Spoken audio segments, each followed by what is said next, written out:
Will Christopher Nolan's next film be shot entirely on IMAX? Nolan's most recent Oscar-winning blockbuster, Oppenheimer, used both IMAX and 65mm large format photography to express his vision. The film was presented in full IMAX aspect ratio 1:4:3:1 for a total of 70 minutes of Oppenheimer's 180-minute runtime. Is it finally time to have a full-length Christopher Nolan 70mm IMAX film? Let's take a brief look at some of Christopher Nolan's most impactful releases and his use of celluloid. In this video, we will evaluate Nolan's use of film, from humble beginnings shooting Super 8 as a boy and 16mm short films aimed at festivals, all the way to last year's Oscar-winning Oppenheimer, which utilized 65 and 70mm large format film, capturing Christopher Nolan's most impulsive filmic choice: huge images. But why does Nolan prefer IMAX and large format? What does it bring to the art form that 35mm and digital do not? Let's review. When Christopher Nolan turned 8 years old, his father gifted him an old Super 8 camera. In the basement of his childhood home, a young Chris made space epics inspired by Star Wars using action figures and amateur stop motion.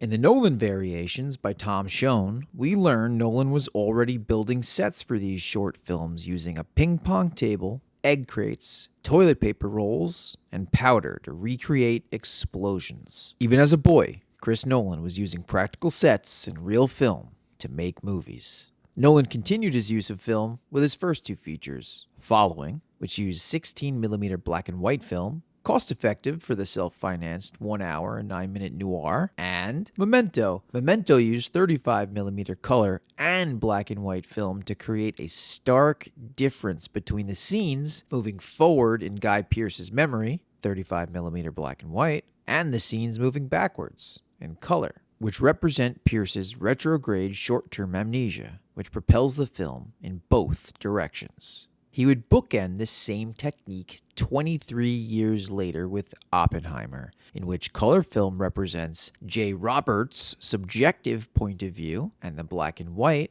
Strauss's objective point of view. This time far larger than 35mm, this time in 70mm 15 perf IMAX. So why IMAX? The IMAX film experience audiences know today has much more in common with the epic films of the golden age of Hollywood.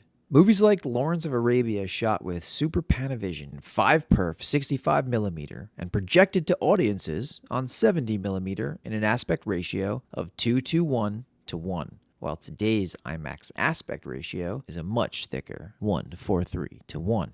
The effect is similar: full immersion. Ben-Hur, West Side Story, Cleopatra, and 2001: A Space Odyssey were all famously projected in 70mm upon their initial releases, and many working filmmakers today credit their aha moment to a screening at a large format Hollywood release in their childhoods. Another popular film shot in Super Panavision is Quentin Tarantino's The Hateful Eight, which in preparation for its release had the infamous director retrofit 100 theaters with an anamorphic 70mm film projector, so the screenings would be 100% precisely what the director wanted. In this case, what Quentin Tarantino wanted. So why does Christopher Nolan want IMAX? Why 70mm 15 perf? What does any of this stuff even mean? Let's go a little deeper. Unless you already know this stuff, in that case, you could skip to the next chapter and you rock, because this stuff can get a little complicated, to be honest. But don't worry, I can talk you through it if you don't. Okay, so 70mm refers to the length of the film frame. Take a look at a 70mm negative versus a traditional 35mm negative, which spans a distance of only 21.95mm. More width equals more surface area of film chemicals to interact with light as it passes through a camera lens for 1/24th of a second. The more surface area we have, the greater the resolution of an image we can produce. Think of it like pixels, but instead, it's organic film grain. The greater the pixel density, the higher fidelity the image produced. And the same goes for IMAX film. You see, a regular 70mm film strip is referred to as 70mm 5 perf, which means there are 5 small perforations that span the height of the film frame. And now you know that the film frame spans a distance of 70 millimeters, so you end up with a beautiful widescreen effect. And this is exactly how old Hollywood classics like 2001 were presented. This is not how IMAX 70mm 15 perf is presented. Maybe it just clicked for you. You get it now. 15 perforations. But where do they fit? How does it work? The IMAX Corp actually turned the entire projector on its side in order to be able to pull the film through the lens, utilizing the latitude of the negative to increase the height of the frame 3x. And instead of taking up 5 perforations, it takes 15. 70mm 15 perf is big. But why big? Just because? Or is there a deeper, more personal reason Christopher Nolan chooses to use the biggest possible image format to not only project in, but to shoot in? Nolan does not merely want to blow his images up. He wants to make sure they are shot big. To really feel it on a gut sense, you need that large format. This epic size and scope envelops the theater goer. In conjunction with Nolan's famously loud score and sound effects, the IMAX presentations of his films devour the viewer's senses and seduce the mind to maybe, just maybe, let go and enter the world of the film. So, how did IMAX get here? Initially, the first ever permanent IMAX installation was built at the Cinesphere Theatre in Ontario Place, Toronto in 1971. Soon after, the first permanent IMAX dome opened its doors in San Diego's posh Balboa Park in 73, doubling as a planetarium, showing science, space, and educational documentaries, as many did for the next 30 years or so. That is, until 2008, when Christopher Nolan released The Dark Knight. The Dark Knight is the first major motion picture to film with IMAX 70mm film cameras. Nolan famously said that if the IMAX cameras were good enough for Mount Everest, they were good enough for The Dark Knight.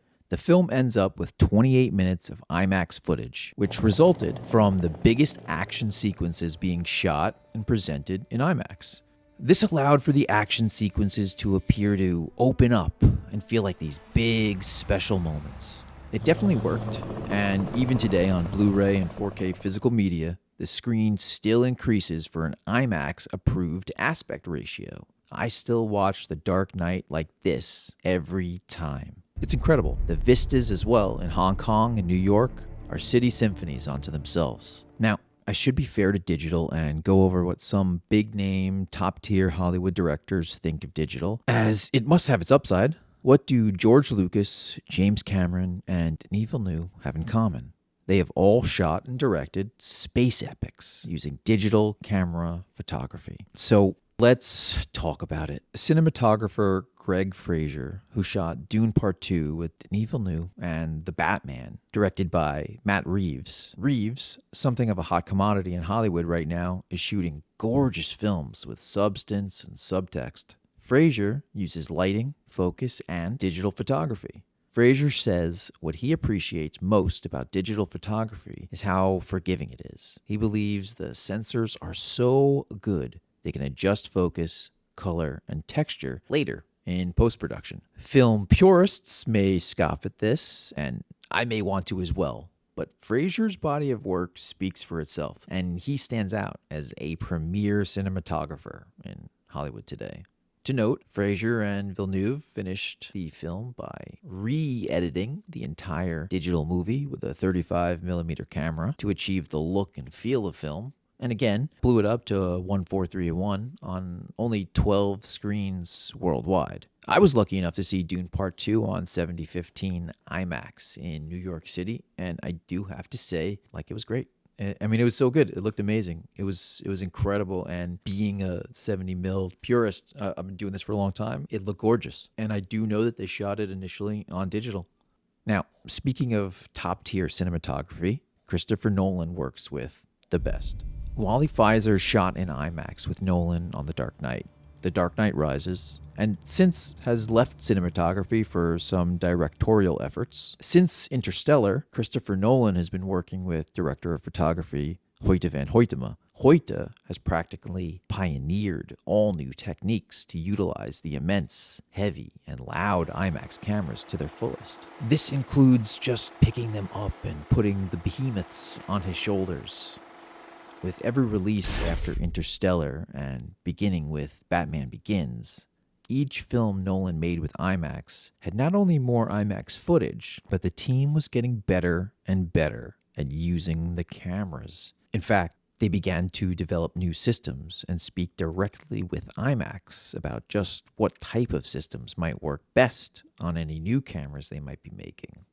This all brings us to Nolan's last two releases, Tenet and Oppenheimer. My research shows me that both Tenet and Oppenheimer both had around 70 minutes of 1:4:3:1 IMAX aspect ratio with a global success both critically and financially. It seems Christopher Nolan can make this next film anything he wants. I believe if ever there were a time that Christopher Nolan had the power to demand as much very expensive 70mm IMAX film as he could get his hands on, now is the time.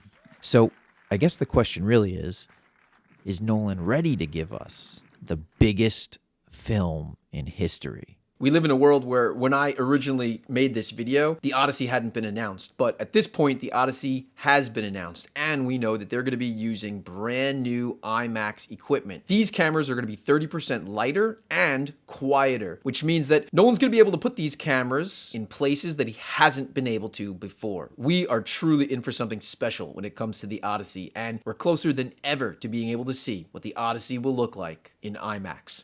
Will it be entirely IMAX? That's the question that I want to know. If you're like me, why not subscribe? I'm slowly inching my way towards 1,000 subscribers, and if you are like me, join this channel. Film School Dad is all about talking about movies in a passionate way. And if there's one thing that I've loved for a really long time, it is Christopher Nolan movies.